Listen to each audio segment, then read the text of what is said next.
Good morning. Welcome to another Feed Me Friday. Got started without you guys. I was listening to a talk and I just completely,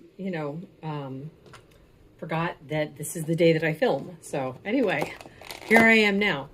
What did I want to tell you guys? I just posted a video yesterday, saying, is red meat bad for you? And of course it's not. Yikes.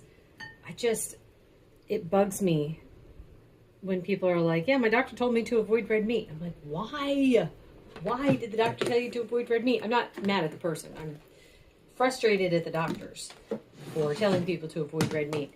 And it's like, they'll be like, oh, well, it's high in saturated fat. It's like, okay, why is saturated fat bad? And no one knows. No one knows why it's bad.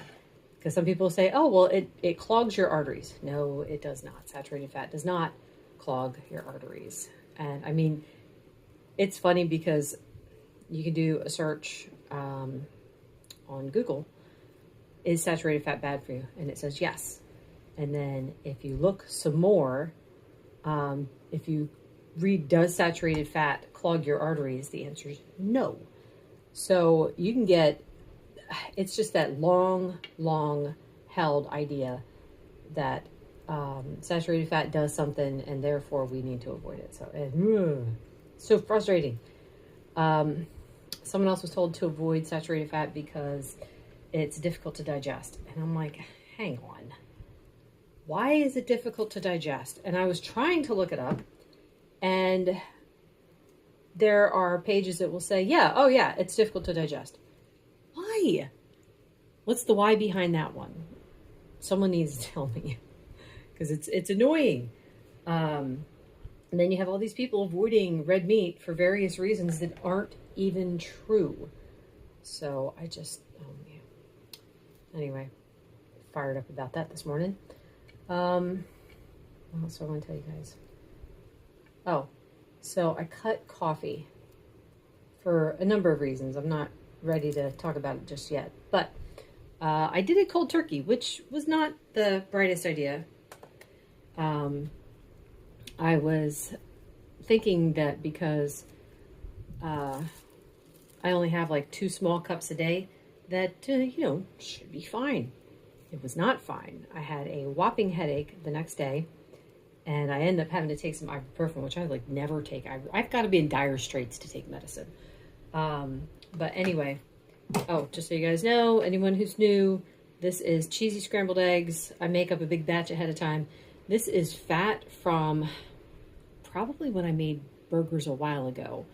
I save any fat that comes off the burgers in the pan, and I reuse it to fry my foods. And then this is fat that I pull off of here. I like to cook this first because I like it to get crispy. I am never a fan of globby fat. It just grosses me out. It kind of makes me want to gag. So anyway, I'm going to wash my hands and be right back. So here's what I've been doing instead of coffee, because I really enjoy that cup of nice, hot, fatty liquid after breakfast. So this is what I'm doing instead. So in here, I've got 2 tablespoons of butter, and I'm going to pour 6 ounces of water over it. This is boiling hot water. I heat it up for like 1.5 minutes. Scoop of collagen. And this is cinnamon vanilla salt.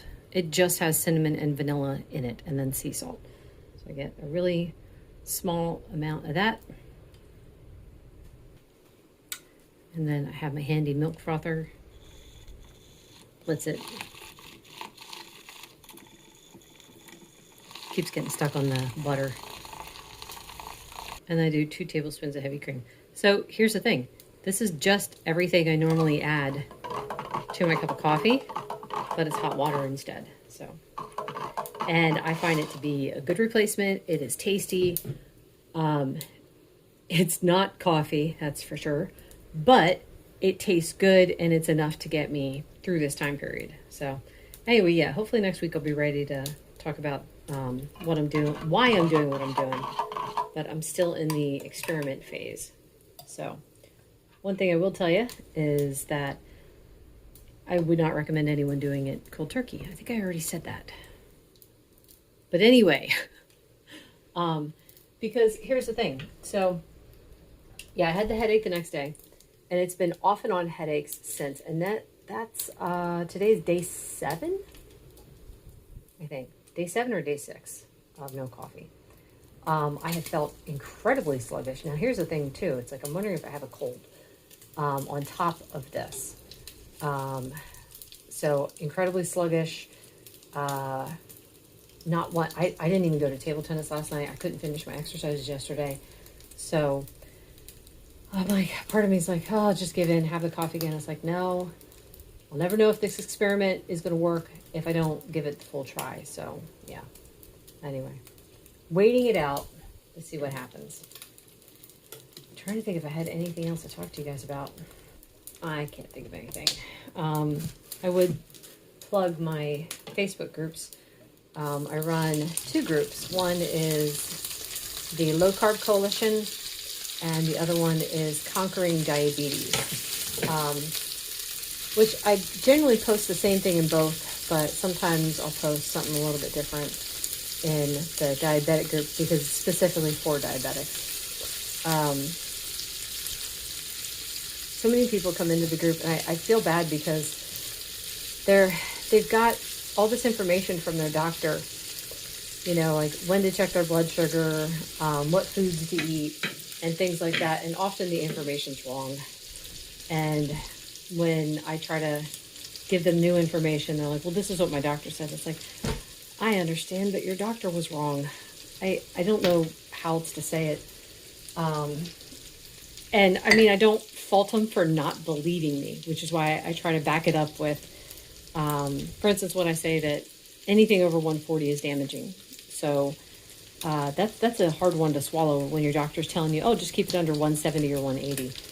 So I'll, give them the study that shows, that this is why I'm saying this number. And same thing with like the A1C. It's like a lot of people are like, oh, as long as I'm under 7, the doctor says I'm fine. I was like, no. It's so hard. Yeah. But anyway, the good news is that a lot of people are open to information because I think they've seen that what is supposed to work isn't exactly working.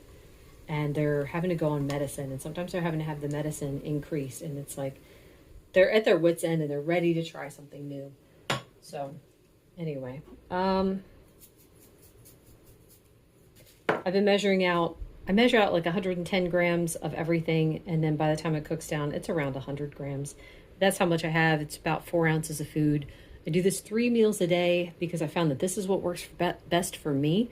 So a lot of people who doesn't think it's enough food, but I know if I eat more than this, sometimes I'll get a stomach ache from it, or I'll feel like overly bloated.